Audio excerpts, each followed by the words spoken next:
Bienvenue sur Xbox. Ceci est le 4e des 8 pour le premier mois du mentorat TIC. Nous abordons les thèmes suivants, l'équilibre et l'escompte.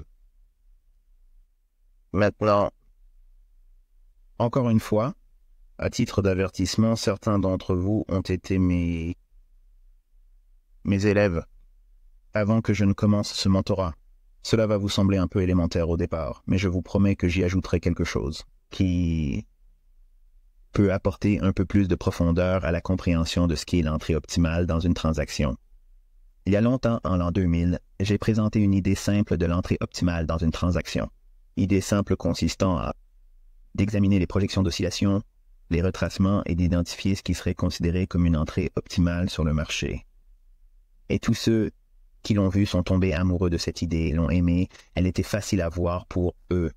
Ils l'appliquaient très rapidement sur le graphique. Et je pense que la raison en est qu'un indicateur lui a été appliqué, et c'est le Fibonacci. Fibonacci n'a pas de magie, n'a pas aucune signification en soi. Vous devez comprendre où le marché peut vouloir aller. Il faudra donc faire preuve d'une certaine dose de pronostic de votre part s'il ne fait pas tout pour vous. C'est pourquoi je souhaite donc attirer votre attention sur les points suivants, à chercher où les marchés sont le plus susceptibles de créer par des conditions. Il ne s'agit pas de saisir des signaux. Il s'agit simplement d'établir un contexte initial pour un nouveau trader, quelqu'un qui ne connaît pas l'analyse technique, quelqu'un qui ne connaît pas mes principes. Cela va vous donner une base pour que nous puissions aller dans les graphiques et commencer à regarder ces choses et à les mesurer, puis à les étudier. D'accord. Donc, tout ceci a pour but de vous donner un cadre de travail pour votre compte de démonstration. Tout le monde devrait travailler sur le compte de démonstration Forex Ltd comme je l'ai établi au début de ce mentorat. Donc, nous avons plusieurs variations de prix ici sur ce graphique quotidien. Nous regardons principalement un graphique journalier pour nos configurations.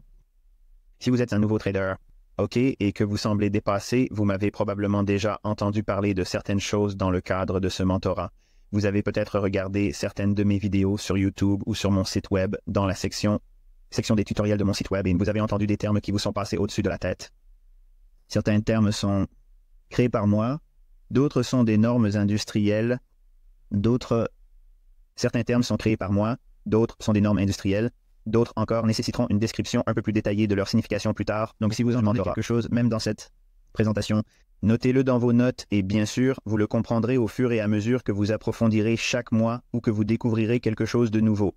Mais pour l'instant, je veux que vous vous concentriez sur une simple question. Si un trader croit que le marché va monter, qu'est-ce qui encadrerait ce contexte? Qu'est-ce qui lui donne cette conclusion, de faire confiance, d'acheter un marché spécifique? Qu'est-ce qui permet de prendre cette décision?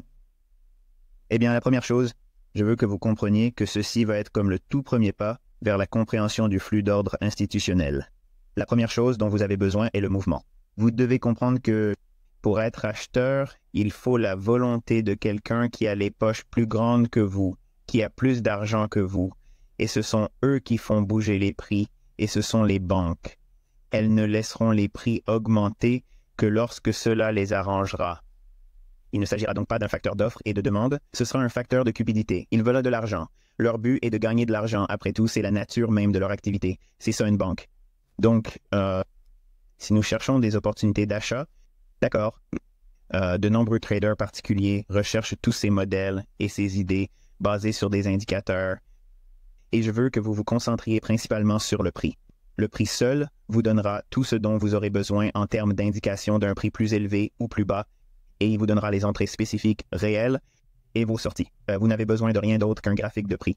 D'accord, l'ouverture, le sommet, le creux et la clôture font tout pour vous.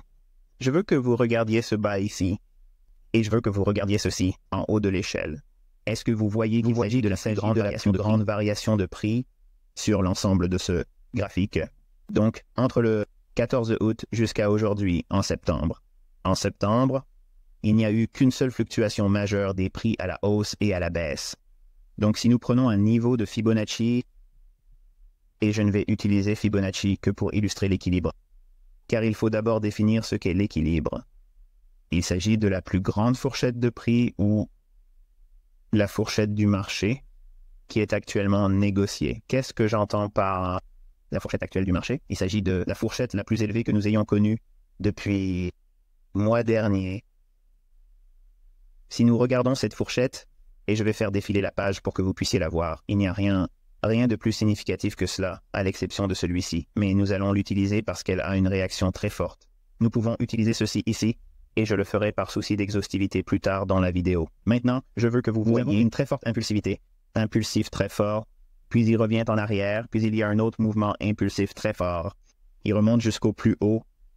OK, quand nous disons mouvement impulsif du prix ou ce que nous appelons impulsif tout au long de ce mentorat, c'est l'indication qu'il y a eu un déplacement.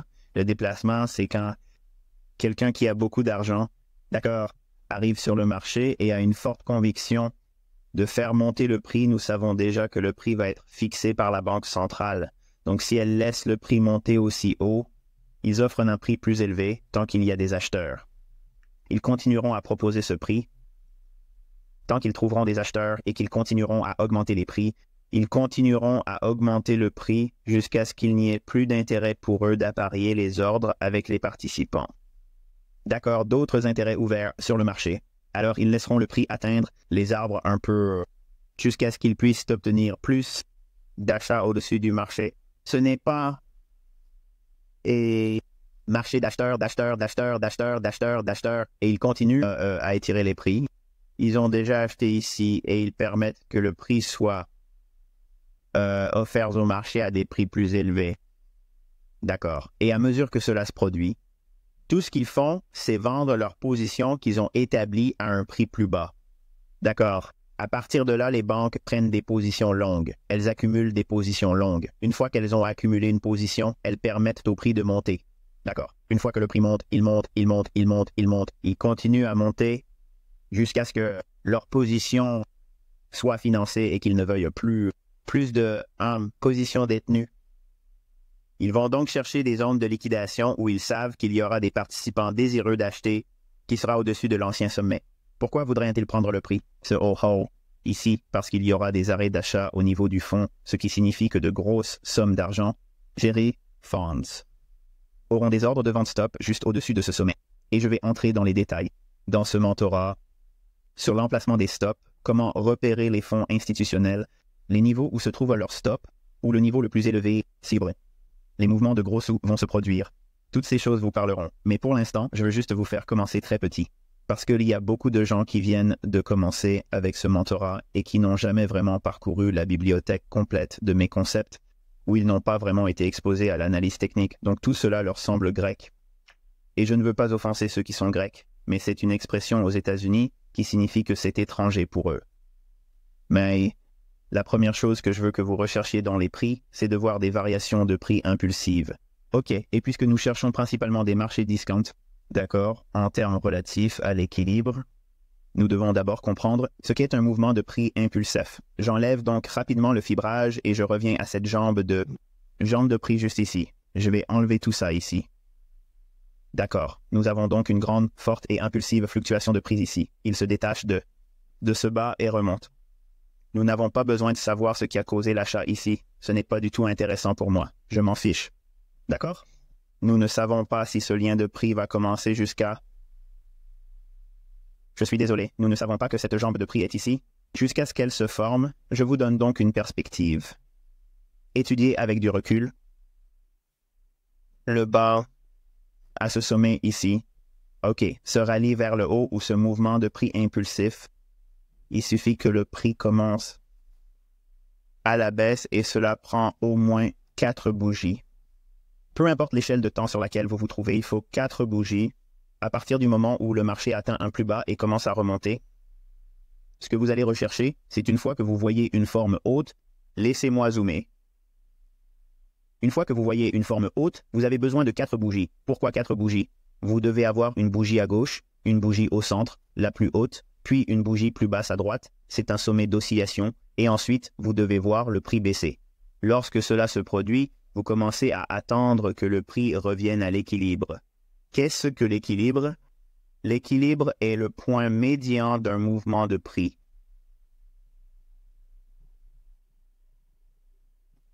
Nous mesurons donc le plus haut. À partir de ce point bas, vous prenez votre fibre, vous le tracez jusqu'au point bas et vous l'abaissez. L'équilibre est ici, laissez-moi un peu plus.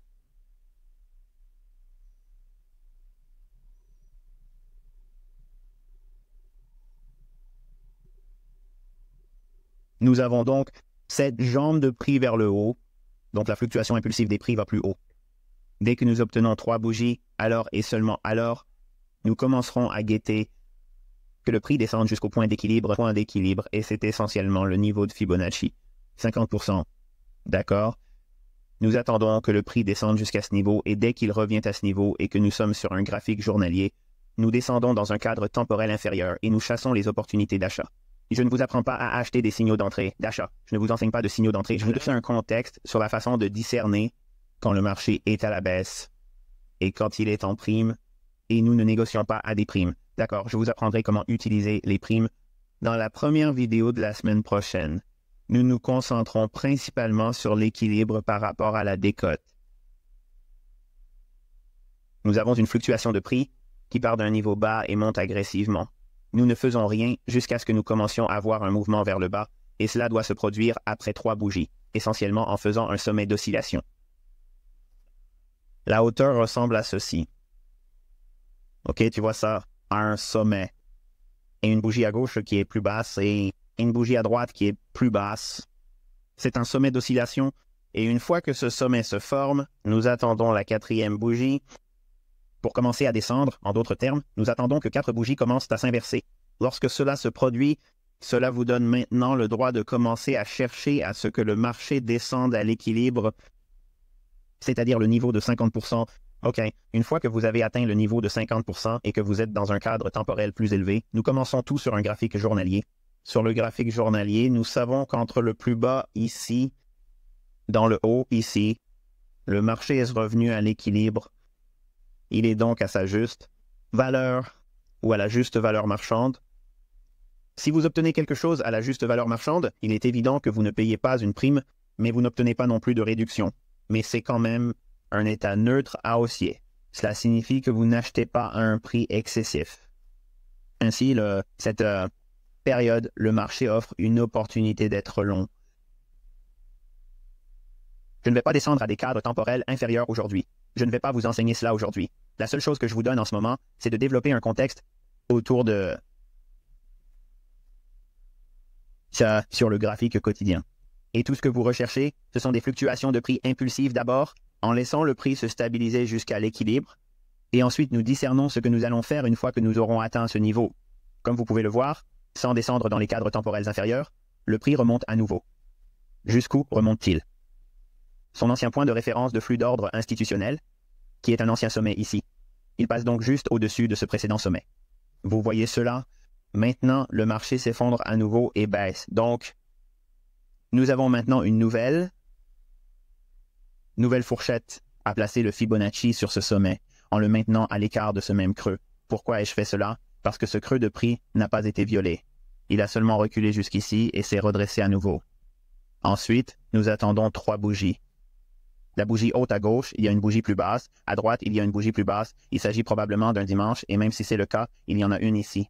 Quoi qu'il en soit, il ne faut pas compter les dimanches.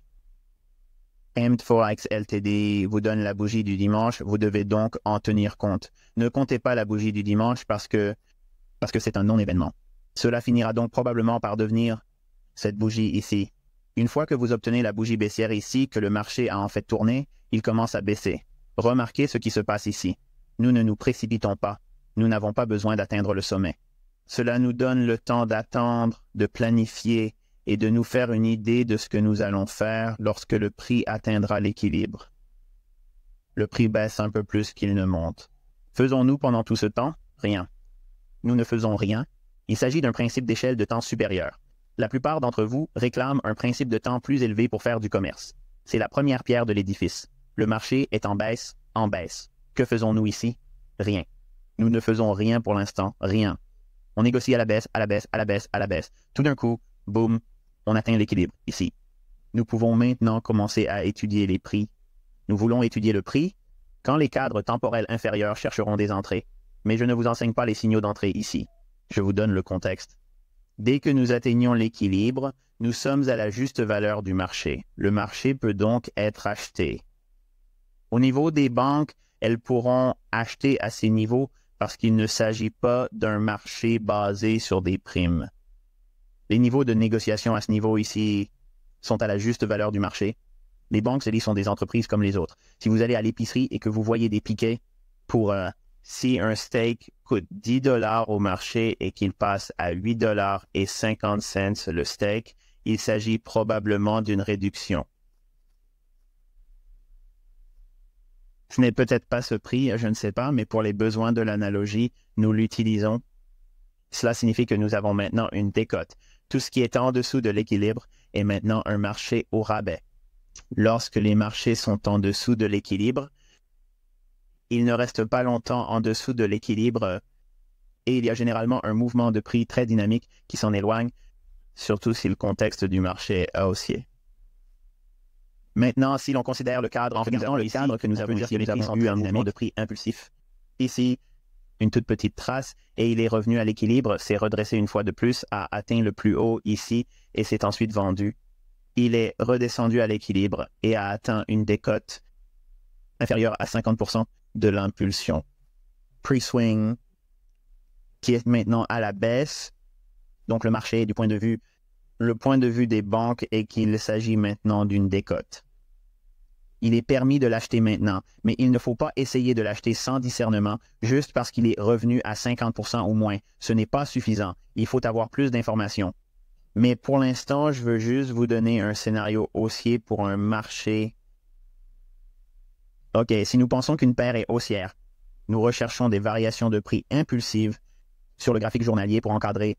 Il y a d'autres trades que vous pouvez prendre dans des cadres de temps plus bas entre ceux-ci. Mais pour l'instant, je veux que vous vous concentriez principalement sur ceci parce que cela vous donnera toutes les choses qui vous ont probablement manqué avec des idées de cadres de temps plus élevés et des idées de billets directionnels. La boîte de départ du biais directionnel. Parce qu'il est quotidien, cela vous donne beaucoup de temps. Vous n'avez pas à vous asseoir devant un graphique intraday, vous n'avez pas à vous préoccuper de la chute. Ce que je vous ai demandé de faire dans le 3e tutoriel, c'est-à-dire de délimiter sur vos graphiques les zones où se situent les nouveaux sommets et où se trouvent les anciens sommets. Le marché se redresse à partir de ce point de prix, remonte et efface ses sommets égaux. Lorsque ces sommets égaux sont éliminés, si vous étiez un trader qui a pris une position longue dans cette zone, et cela n'a pas besoin d'être une science exacte en ce qui concerne l'endroit, nous allons juste parler en termes généraux si vous êtes allé quelque part dans cette petite consolidation avant l'expansion, entre l'achat du non. Non. Cela représente environ dollars.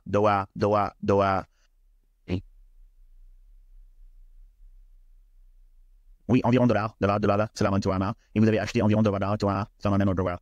C'est donc un mouvement de 300 pips sur un signal qui se serait formé. Il a fallu un peu de temps pour qu'il porte ses fruits, mais en se basant sur les données de l'enquête, l'équilibre et la décote d'accord, vous pouvez formuler les idées selon lesquelles le marché devrait réagir. Il devrait être considéré comme une décote générale, et s'il est en fait haussier, les banques s'en empareront et feront monter les prix, et cela devrait être le cas avec une action dynamique. Les banques s'appuieront sur cette décote et feront monter les prix, ce qui devrait se faire par une action rapide et dynamique des prix. Comprendre ce qu'il faut faire pour dépasser les anciens sommets et atteindre des sommets équivalents. OK, au-dessus, clôture, une fourchette. OK, ce qui n'est pas vraiment le cas ici. Mais je vous montre juste un exemple ici. Déjà, le premier, c'est 300 pips. OK. Puis, nous avons un autre mouvement de prix. Tout en haut, ici, il n'y a pas de retracement réel ici. Parce que nous avons un haut égal un peu plus bas ici, et puis il y en a un ici si nous devions mesurer le bas. À ce sommet, il ne descend pas à 50%. C'est loin d'être le cas. Je peux le vérifier. Vous pouvez probablement le faire aussi. Mais je pourrais probablement... Faisons-le parce que je vais probablement avoir l'équilibre et la décote d'accord. Vous pouvez formuler les idées selon lesquelles le marché devrait réagir. Il devrait être considéré comme une décote générale, et s'il est en fait haussier, les banques s'en empareront et feront monter les prix. Et cela devrait être le cas avec une action dynamique rapide. Les banques s'appuieront sur cette décote et feront monter les prix, ce qui devrait se faire par une action rapide et dynamique des prix. Comprendre ce qu'il faut faire pour dépasser les anciens sommets et atteindre des sommets équivalents. OK, au-dessus, clôture une fourchette. OK, ce qui n'est pas vraiment le cas ici, mais je vous montre juste un exemple. Ici déjà, le premier, c'est 3 cents pips. OK. Puis nous avons un autre mouvement de prix. Tout en haut, ici, il n'y a pas de retracement réel ici. Parce que nous avons un haut égal un peu plus bas ici, et puis il y en a un ici, si nous devions mesurer le bas. À ce sommet, il ne descend pas à 50%, c'est loin d'être le cas. Je peux le vérifier, vous pouvez probablement le faire aussi. Mais je pourrais probablement... Faisons-le, parce que je vais probablement avoir...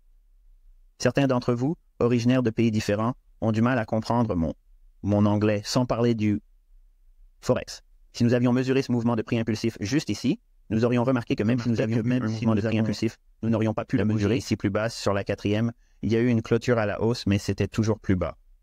Rien n'est revenu à l'équilibre. Il est resté à un prix élevé et il a continué à monter encore et encore, encore et encore. Donc, si nous revenons à l'ajout de la FIB à ce prix initial, initial, ici et nous l'étirons parce que maintenant nous avons cassé ce haut. Nous allons continuer à tracer le FIB vers le haut sur les oscillations qui se déplacent vers le haut de façon dynamique. Nous avons donc cette grande variation de prix parental. Donc maintenant, nous allons attendre que le prix revienne à l'équilibre. Quand commençons-nous à attendre cela? Lorsque le marché affiche un sommet, ce qui est le cas ici. Ensuite, nous commençons à compter jusqu'à la 4e bougie où il chute. Donc la 4e bougie doit bouger plus bas ou être plus bas que la bougie la plus haute qui fait le swing high. C'est très simple. À partir de là, nous commençons à peser et nous comptons chaque fois que le cours descend vers un nouveau bas, un bas plus bas, un bas plus bas. Et finalement, qu'est-ce qu'on atteint ici? L'équilibre, c'est ça, au point de pourcentage. Dès qu'il atteint ce point, le marché est à sa juste valeur, de sorte qu'il peut être acheté au niveau bancaire. Il ne peut pas être acheté tant qu'il n'a pas atteint ce niveau ou un niveau inférieur. Ils ne viendront pas, ils ne le feront pas. Ce n'est pas basé sur Fibonacci.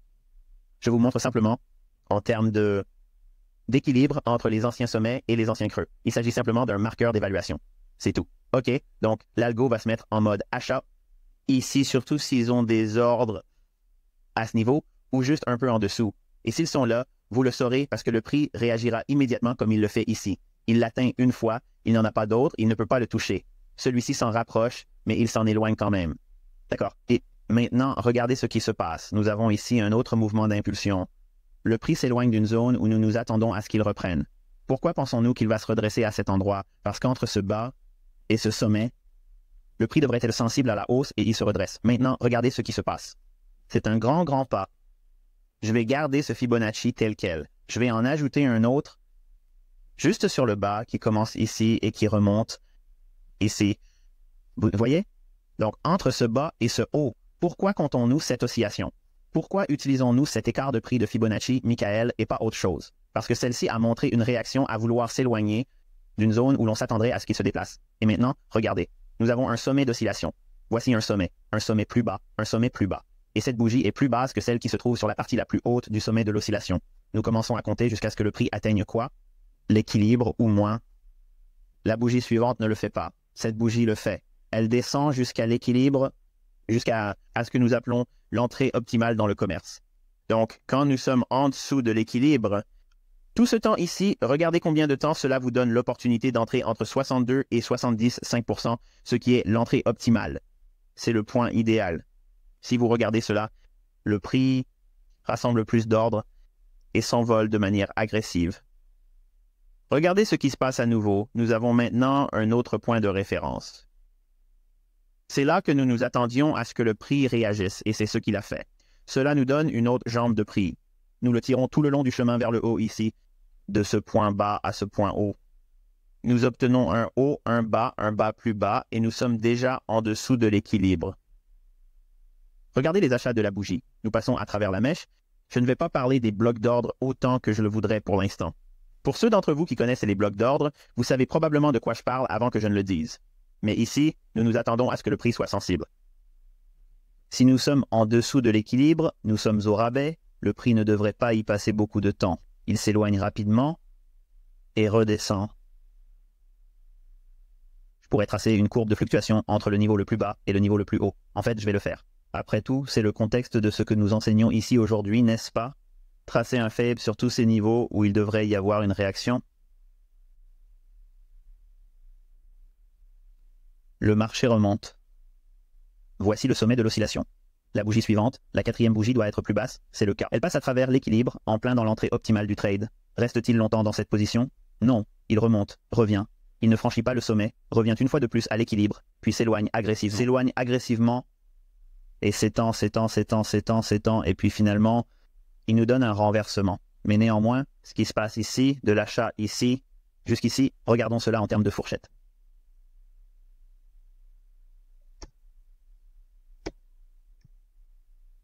« 300 pips à nouveau. Ok, tu sais, ce n'est pas tous les... Mais cela vous donne des configurations significatives. Si nous regardons les mouvements que nous avons appelés ici en utilisant ce que je vous montre,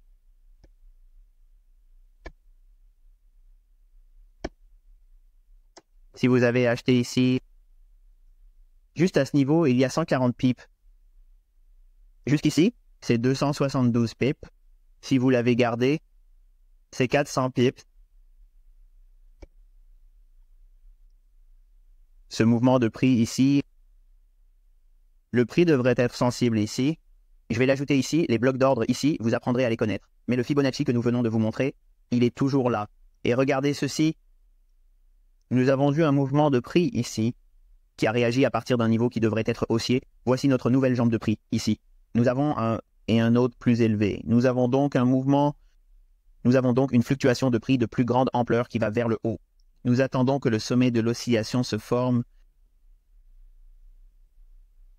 qui est une décote. Il doit être inférieur à l'équilibre. Si le marché est en dessous de l'équilibre, nous sommes dans un marché au rabais et il ne devrait pas descendre en dessous de l'ancien plus bas qu'il forme. En d'autres termes, quelle que soit l'impulsion, la fluctuation des prix, c'est de ce creux qu'il part. Il ne doit pas descendre en dessous. Pensez donc à ce que cela vous a déjà donné. Il vous a donné un cadre de travail. Je n'ai pas besoin de savoir exactement où j'achète. Je connais juste une zone générale. Je peux l'affiner en passant à des échéances inférieures. Lorsque nous ferons de l'analyse descendante, j'enseignerai cela. Mais pour l'instant, si nous comprenons qu'il s'agit du niveau le plus bas à partir duquel nous tirons notre épingle du jeu, le stop-loss doit se situer en dessous de cette période. Nous pouvons donc acheter dans cette zone, placer un stop-loss ici, définir le risque, entre les deux, puis quelle est la rentabilité du risque en fonction de la distance à laquelle il devrait s'élever.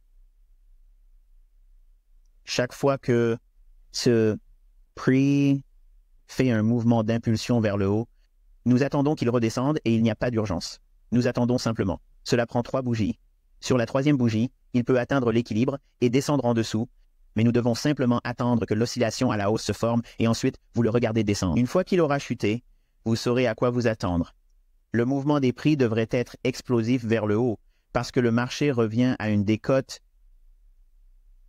en dessous de l'équilibre. Il peut être aussi sensible à l'équilibre, mais voici ce sur quoi nous sommes censés nous concentrer en priorité. Vous voulez des transactions à forte probabilité. Vous voulez une forte probabilité de mouvement explosif des prix en votre faveur. Cela se produit lorsque le marché passe en dessous du niveau d'équilibre parce qu'il descend à un niveau très bas et lorsqu'il descend en dessous du niveau d'équilibre à un niveau de décote. Et les marchés ne maintiendront pas des prix réduits très longtemps si les tendances sous-jacentes du marché sont haussières. Il y a donc 2 choses à faire. Cela vous donne un contexte pour travailler avec eux pour les achats. D'achat et il vous donne aussi une étude de la force relative qui est intégrée. Elle doit être sensible, elle doit être dynamique. L'action des prix s'éloigne de l'équilibre ou moins. Plus précisément, en dessous de l'équilibre. C'est de là qu'est venue l'idée d'une entrée optimale sur le marché lorsque j'utilisais les niveaux de dépassement de 62% à 79%, que vous voyez sur mes Fibonacci. Eh bien, c'est ici 62, 75 et 79%, d'accord? Et ces niveaux sont très sensibles. Pas à cause de Fibonacci, mais parce qu'il s'agit de mesurer l'étendue de la fourchette de prix actuelle. L'algo a eu un plus bas ici et un plus haut ici. C'est la fourchette totale à l'intérieur de laquelle nous négocions. En ce moment même, ok, tout de suite. Il s'agit de l'état actuel des choses à la date d'aujourd'hui, vendredi 16 septembre à la clôture des marchés, d'accord? Nous sommes donc actuellement dans la fourchette définie par le plus haut et le plus bas. Ce niveau d'équilibre existe toujours, qui est ici. Donc, toute condition d'achat qui se produit en dessous de ce niveau ici est une probabilité élevée. Qu'est-ce que cela signifie? Cela signifie que vous mesurez chaque jambe de prix impulsive plus élevée quand il se déplace vers le haut. En fait, faisons-le. Ombrageons cette zone. Et de cette façon, nous comprendrons que tout ce qui est en dessous d'ici, qui est dans une forte probabilité au marché d'escompte, d'accord? Maintenant que nous comprenons cela, nous pouvons définir chaque jambe de prix qui monte, ce qui est un mouvement de prix impulsif. Lorsqu'il augmente, il suffit de mesurer le nouvel équilibre. Il suffit de mesurer le nouveau point d'équilibre qu'il a créé. Ici, je vais commencer par là. Il y a la jambe de prix d'impulsion juste. Ici, nous avons donc le plus bas jusqu'au plus haut, le haut de l'oscillation. La quatrième bougie doit être en baisse. Il atteint l'équilibre. Doit-il réagir? Oui, il doit être dynamique. Va-t-il plus haut? Oui, il monte. Il atteint un nouveau sommet. Où va-t-il, Michael? Au-dessus d'un précédent sommet ici. Puis il redescend. Maintenant, nous avons à nouveau un équilibre. Il négocie l'équilibre, puis le traverse agressivement. Vous vous dites probablement « Oh, ça a échoué ». C'est le cas. C'est ce qui arrive parfois. Vous allez perdre de l'argent. Je veux que vous compreniez que ce ne sera pas parfait, mais ça va vous donner plus de contexte que vous n'en avez actuellement, surtout si vous êtes nouveau. Si vous avez déjà étudié l'action des prix, vous ne l'avez probablement jamais examiné sous cet angle en termes d'évaluation entre l'équilibre et la décote. Et nous allons le faire. Enseigner l'importance de cela, le reste de ce mois et les autres enseignements. Mais pour l'instant, je vais vous présenter l'idée de considérer le prix dans ce contexte. En dessous de l'équilibre ici, pas de décote. Nous redescendons jusqu'au bout et nous prenons un stop. Le profil du stop est différent. Et si vous subissez une perte, c'est ce à quoi vous vous attendez. Vous vous attendez à ce que cette situation se produise, que le marché prenne le plus bas. Eh bien, s'il prend ce creux, que fait-il probablement en réalité? Il prend des stops pour que cela devienne une soupe de tortue. La soupe de tortue est une fausse rupture. Le cours est descendu en dessous de ce point bas. Nous devrions voir une réaction agressive qui va plus haut. C'est le cas ici. Le marché se négocie à la hausse, fait une jambe de prix impulsive. À partir de ce creux jusqu'ici. Maintenant, regardez, voici ce qu'il y a de bien dans tout ça. Nous avons un sommet d'oscillation. Vous avez le sommet inférieur, et la quatrième bougie est en baisse. C'est le cas? L'équilibre? Non. Il n'y a donc pas d'échange. Nous n'attrapons rien qui continue à augmenter. Pas de problème. Je ne m'inquiète pas. Vous non plus. La prochaine jambe de prix que nous recherchons. OK, nous avons cette jambe de prix ici. Nous nous concentrons uniquement sur la zone jaune. C'est la partie de ce marché. Le dollar est en baisse. Ce marché actuel est à un prix inférieur. En dessous, cette ligne, c'est l'équilibre, le haut de la zone ombrée en jaune, et en dessous, c'est la décote. Le marché devrait donc réagir à des niveaux de décote. Après avoir que ce sommet s'est formé, nous cherchons le sommet. Le sommet de l'oscillation se forme et la quatrième bougie doit montrer une volonté d'être plus bas. C'est le cas. Et nous attendons alors simplement. Nous attendons jusqu'à ce qu'il atteigne l'équilibre. Pour les signaux de trading. Il n'y en a peut-être pas eu ici, d'accord? Je dirais que vous en avez peut-être pris un ici et que vous avez peut-être subi une perte. Très bien, pas de problème. Vous avez pris une perte. Il y a un trade perdant ici et un trade perdant ici. Pas de problème. Nous avons eu un gagnant ici. Le marché s'est enfoncé dans une décote plus importante. Regardez ce creux d'oscillation ici, d'accord? C'est la base pour comprendre comment le flux d'ordre institutionnel incorpore des blocs d'ordre haussier. Quand le marché descend dans une décote et un retracement profond de ce mouvement de prix impulsif, vous regardez les bougies baissières juste au niveau du plus bas, d'accord? Si vous en avez deux consécutives, ça commence au sommet de cette bougie ici. Donc, dessinez cela à temps. Le marché entre dans cette zone. C'est une opportunité d'achat. Vous devriez descendre à un horizon temporel plus bas. Encore une fois, le graphique journalier est très élevé. Il s'agit d'un horizon temporel élevé. Vous pourrez donc le décomposer en 4 heures, 60 minutes, 15 minutes et 5 minutes. Pour rechercher des opportunités d'achat dans cette zone pour réduire le marché, immédiatement et agressivement, s'éloigne. Lorsque nous obtenons cela, nous avons une autre jambe de prix. Et nous pouvons prendre notre Fibonacci et le mesurer pour trouver un autre. Équilibre. Ne redescend pas à l'escompte. ou l'équilibre ici. Nous n'avons donc pas d'opération ici. Le marché se redresse à nouveau. À partir de ce niveau, nous plaçons notre bas sur notre Fibonacci. Et voici notre haut ici. Nous avons donc un sommet plus bas et une bougie baissière. L'équilibre est atteint. Nous obtenons une réponse, nous remontons. On retombe sur un ancien plus bas. Rejet. Je ne cherche pas de signaux de vente. Ce n'est pas ce que nous enseignons ici. Maintenant, nous avons d'une plus grande magnitude. Ce mouvement de prix impulsif, même s'il est divisé en 3 jambes, doit toujours être mesuré parce que c'est le mouvement de prix mesuré est en train d'être négocié. Fluctuation du prix de base qui est actuellement échangé ici. D'accord, donc ce mouvement ici, lorsque le prix atteint l'équilibre, nous l'étudions pour voir s'il y a une raison d'être acheteur. Il y a un blocage d'ordre ici, donc il y a peut-être quelque chose à regarder dans un cadre temporel inférieur. Peut-être y a-t-il eu une perte, peut-être n'avez-vous pas pris de position, je ne sais pas, mais le prix descend dans une décote plus importante. Il se négocie directement dans un bloc d'ordre haussier. Le prix l'atteint. Y passe-t-il beaucoup de temps? Non, il remonte agressivement. Et il remplit une zone où le prix s'était déjà déplacé assez rapidement. Et je vais juste jeter ça là-dedans à des fins de taquinerie. Il va jusqu'au fond de cette bougie haussière qui est un bloc d'ordre baissier. Et c'est une zone où vous chercheriez à prendre des profits sur une position longue. Si vous faites quelque chose comme ça, en achetant, disons que vous l'avez acheté au milieu de cette fourchette ici et que vous êtes sorti de là. Cela représente 175 points, en tenant compte des dépenses d'environ 170 pips. Comment peut-on être contrarié par quelque chose comme ça? Lorsque vous attendez, vous n'obtenez pas 1 million de transactions. D'accord? Il n'y en a pas beaucoup. Voici le graphique journalier. Vous en obtenez donc environ une par semaine, de très bonnes opportunités à forte probabilité. Lorsque vous voyez des mouvements comme celui-ci, vous pouvez voir qu'il y a une volonté de recapitaliser ces niveaux en se basant sur le fait que le marché va à l'escompte. Nous avons le même mouvement de prix ici. On utilise toujours les mêmes fourchettes que celles dans lesquelles nous nous trouvons actuellement. Cette fourchette est toujours en vigueur. Cette marque redescend dans le niveau d'échange de 7 ou 9 %, ce qui est toujours un marché à forte décote. De plus, elle fait sauter un ancien plancher. Il se peut donc que le marché s'arrête à ce niveau. Maintenant, réfléchissez, si le marché va aller plus haut en général, réfléchissez, si le marché va augmenter et qu'il est haussier et qu'il descend en dessous d'un ancien plus bas, en général, il s'agit d'une opération de stop-loss. C'est la première chose que j'ai enseignée en 2010, à rechercher des mouvements de prix dynamiques. Si vous comprenez ce qu'est un marché haussier, d'accord, vous voulez définir chaque fois le marché crée un creux et le viole ensuite.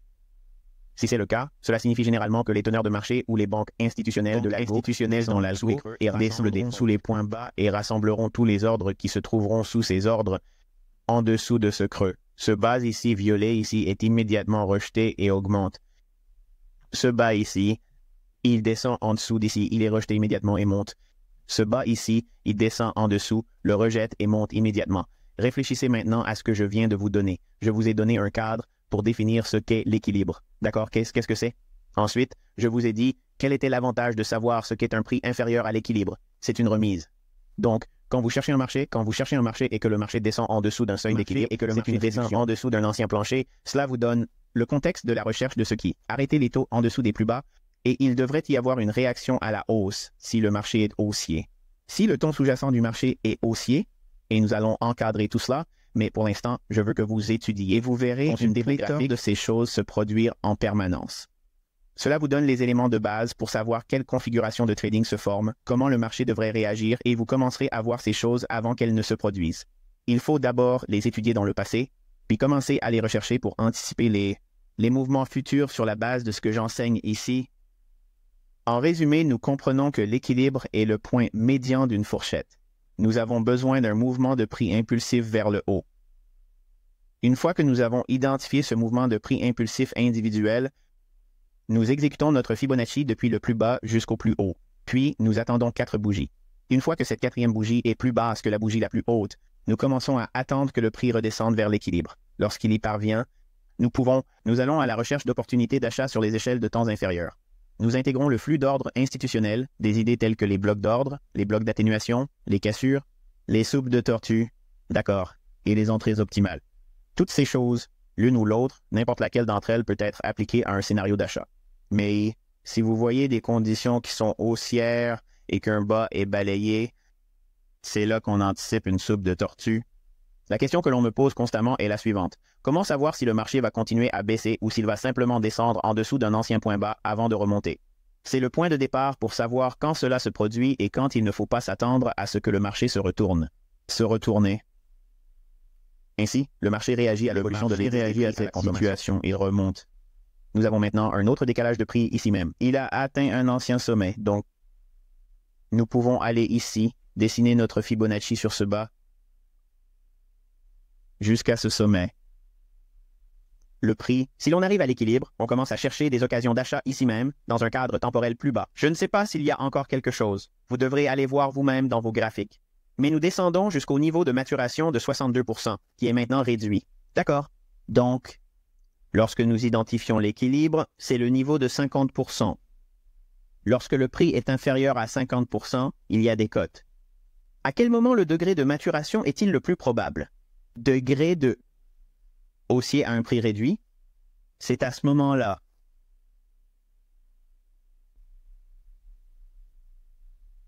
Le niveau de 62 à 79% du tracement dans cette zone, c'est la forte décote que nous recherchons dans les conditions haussières et pourquoi les niveaux de Fibonacci de 62 à 79% fonctionnent. Dans tous les autres cas, Fibonacci ne fonctionnera jamais. Ce sont les fondements de l'action des prix qui permettent à ces indicateurs de fonctionner.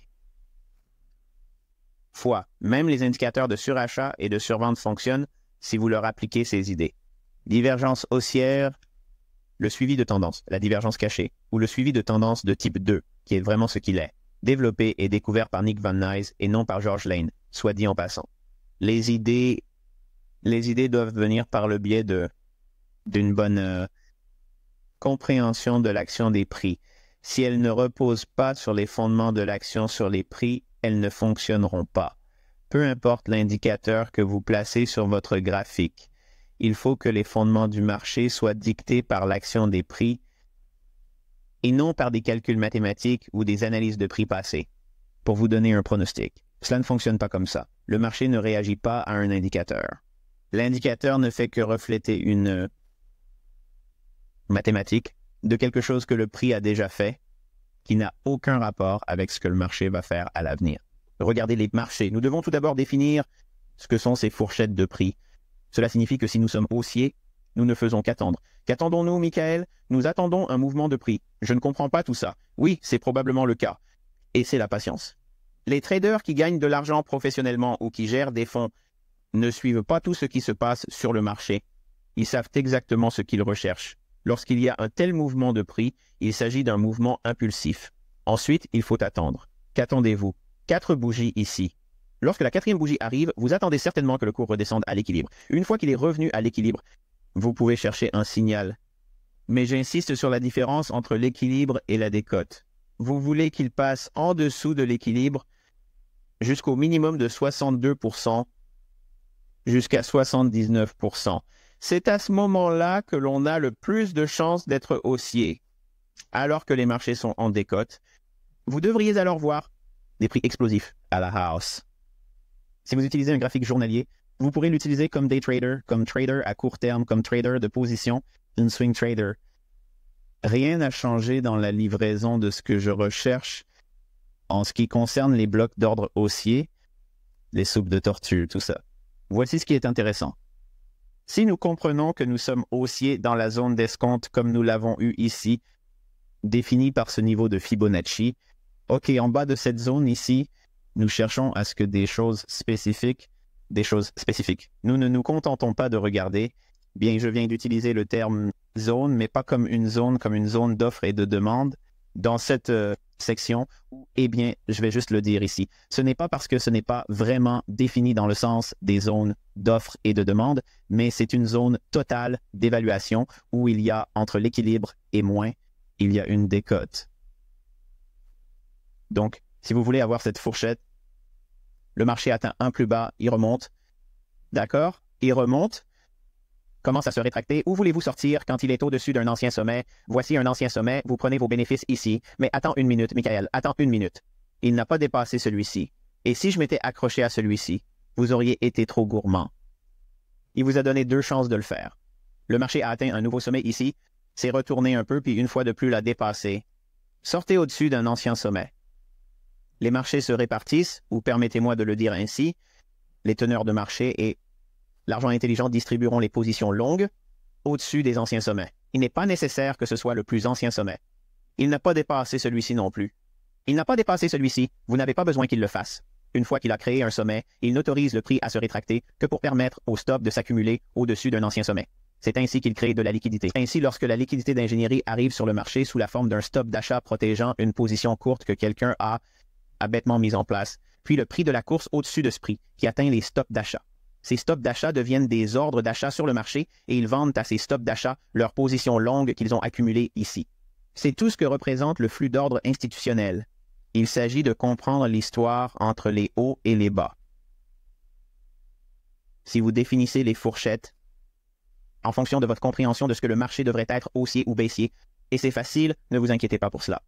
Nous y reviendrons, mais pour l'instant, j'essaye d'instituer à base pour regarder le prix sur une période plus longue et gérer vos attentes en fonction de ce que vous voyez sur cette période.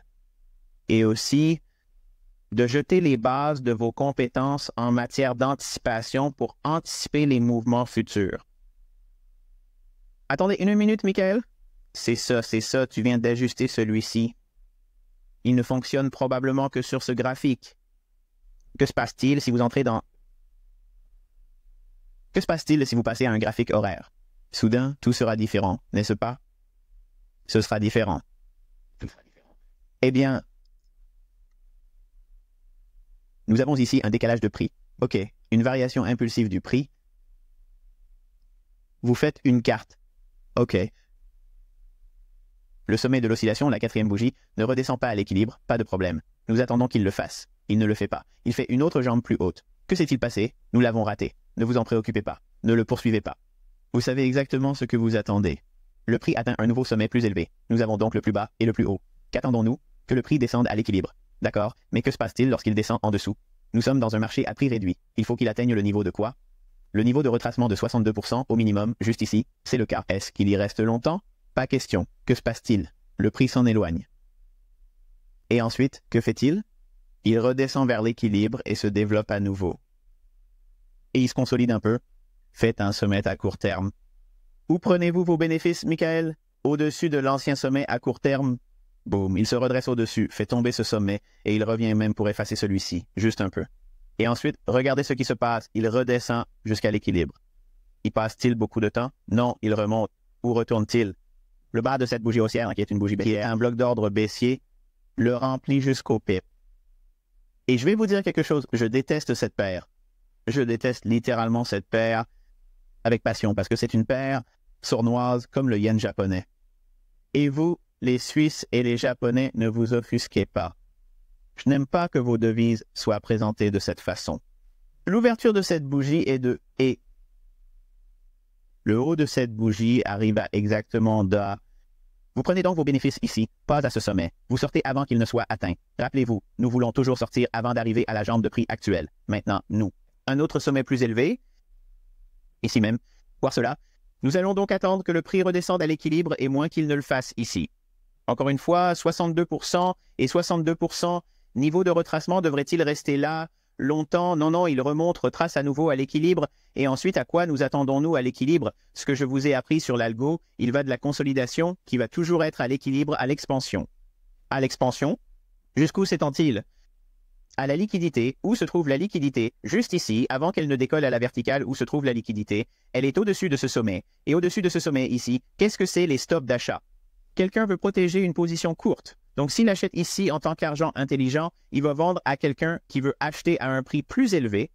L'achat s'arrête ici et l'achat s'arrête ici. Regardez ce qui se passe. Il remonte un petit retracement, puis il s'étend agressivement. Qu'est-ce qu'il va faire? Et ensuite ici, et une fois que nous sommes au-dessus, regardez ce qui se passe. Ce qui se passe ici. Qu'est-ce que je t'ai appris? J'ai appris que les marchés évoluent en fonction des prix intrajournaliers et degrés de DEX.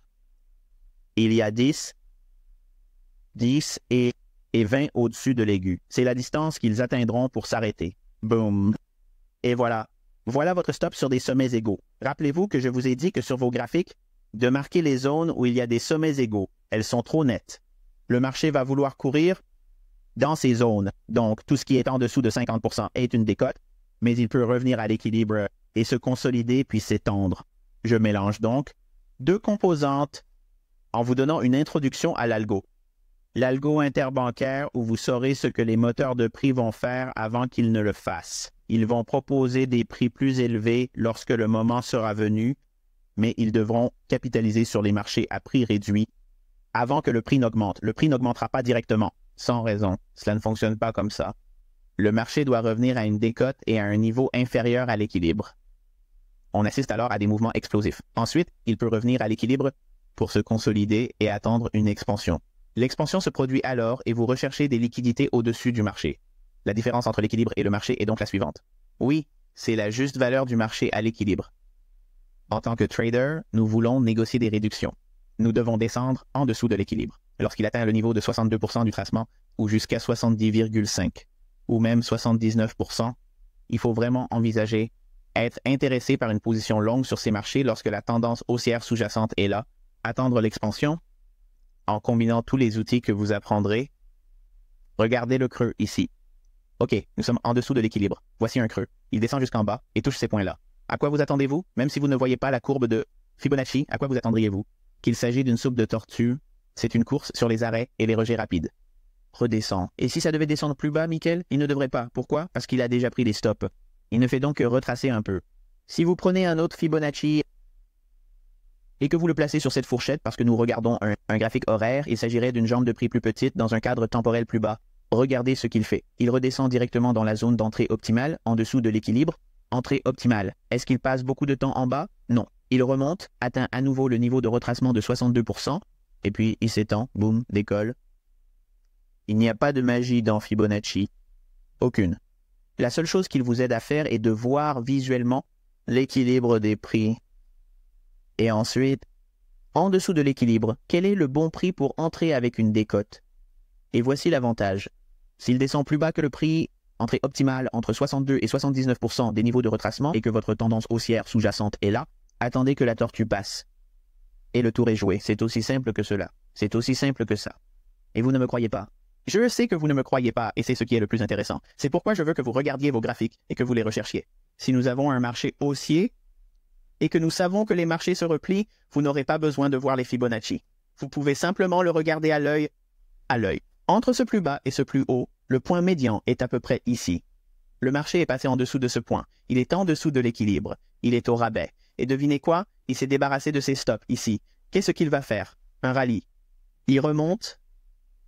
Des niveaux égaux ici, trop propres. Le marché baisse. Qu'est-ce qu'il fait? Il descend l'équilibre. Niveau de Fibonacci. Entrée optimale. Je ne vais pas mettre le Fib dessus. Vous pouvez le faire. De ce niveau bas à ce niveau haut. Descend jusqu'à l'entrée optimale. Explose. Pourquoi? Parce qu'il a nettoyé les bas égaux ici. Boum. Explose à la hausse. Et cette dépression ici, Mickaël? Bien sûr, elle descend. Il la nettoie. Que devrait-il se passer? Elle devrait s'étendre. C'est haussier. Nous sommes dans un marché au rabais. Ils descendent seulement pour prendre les stops en dessous du marché.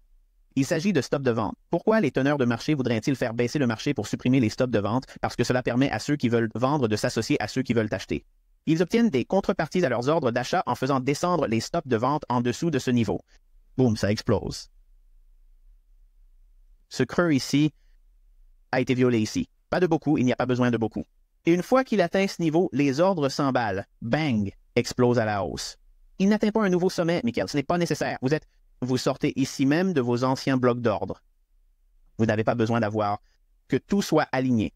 Les étoiles n'ont pas besoin de s'aligner pour vous donner une transaction rentable. Vous avez juste besoin de quelques éléments qui ont du sens.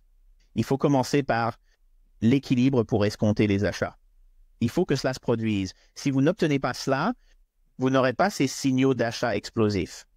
Ça va vous tomber dessus. Il ne s'agit pas seulement de savoir. Donne-moi un signal d'achat, Mickaël. Dites-moi quand entrer et sortir. C'est pourquoi je vous ai dit qu'il fallait comprendre les choses. Avant de chercher bloc d'ordre haussier, avant les positions longues en combinaison de tortue, avant les positions longues en entrée optimale, avant la divergence stochastique haussière.